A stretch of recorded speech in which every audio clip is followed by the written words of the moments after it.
দালাল চক্রের মিথ্যা প্রতিশ্রুতিতে রাশিয়ায় গিয়ে এখন ইউক্রেনের যুদ্ধক্ষেত্রে মৃত্যুর মুখোমুখি হচ্ছেন একের পর এক বাংলাদেশি যুবক। তথ্য অনুযায়ী কনস্ট্রাকশন, সিকিউরিটি বা রেস্তোরাঁর কাজের কথা বলে দালাল চক্র যুবকদের কাছ থেকে বাগিয়ে নিচ্ছে লাখ লাখ টাকা। তবে রাশিয়ায় পৌঁছানোর পর শুরু হয় আসল চক্রান্ত। আকামা বা পে কার্ডের কথা বলে রাশিয়ান ভাষায় লেখা চুক্তিপত্রে সই করিয়ে নেওয়া হয়। রাশিয়ান ভাষা না বুঝতে পেরে সরল বিশ্বাসে সই করা যুবকেরা পরে জানতে পারেন তারা আসলে রাশিয়ান সেনাবাহিনীতে যোগ দেওয়ার সামরিক চুক্তিতে সই করেছেন।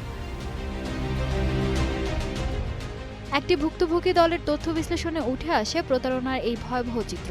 ওই চক্রটি ৩০ জন বাংলাদেশিকে একই কারখানায় কাজের কথা বলে রাশিয়ায় নিয়ে যায়। তবে আকামার নামে কৌশলে সামরিক চুক্তিতে সই করিয়ে তাদের মধ্যে ২৯ জনকেই সরাসরি পাঠিয়ে দেওয়া হয় ইউক্রেন যুদ্ধের সামনের সারিতে বা ফ্রন্ট লাইনে। যে ৩০ জন আমরা গেছিলাম, ২৯ জন এখন ওইখানে রয়েছে, ১৭ জন তার ভিতরে মারা গেছে।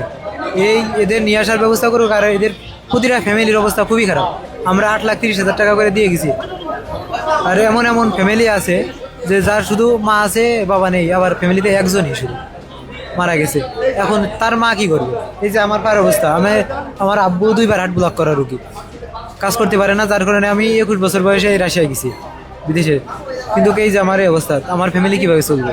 বাড়িতে চাল কিনা টাকা পর্যন্ত নেই। নামমাত্র ট্রেনিং দিয়ে ইউক্রেন যুদ্ধের সামনের সারিতে পাঠানোর পর শুরু হয় করুণ ভয়াবহতা।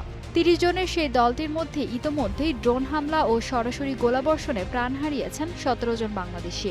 বাকিদের মধ্যে একজন মারাত্মক আহত অবস্থায় হাসপাতালে মৃত্যুর সাথে পাঞ্জা লড়ছেন, আর বাকি ১১ জন এখনও যুদ্ধক্ষেত্রের চরম বিপজ্জনক পরিস্থিতিতে আটকা পড়ে আছেন।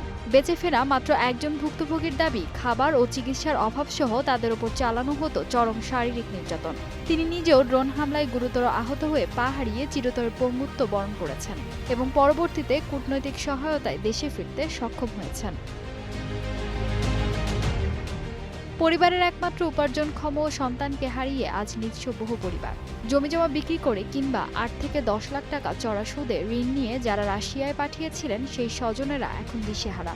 দালাল চক্রের দৃষ্টান্তমূলক শাস্তির পাশাপাশি ইউক্রেনে আটকে পড়া বাকি ১১ জন বাংলাদেশিকে সুস্থ শরীরে ফিরিয়ে আনা এবং নিহত ১৭ জনের পরিবারের জন্য ক্ষতিপূরণের আকুল আকুতি ভুক্তভোগী পরিবারগুলোর।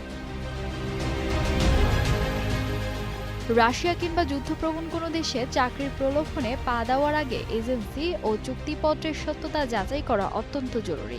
সরকারি অনুমোদনহীন কোনো চক্রান্তের ফাঁদে পা না দিতে সতর্ক থাকার আহ্বান জানানো হচ্ছে। ফাহিমা সুরভি, নিউজ ডেস্ক, গ্লোবাল টেলিভিশন।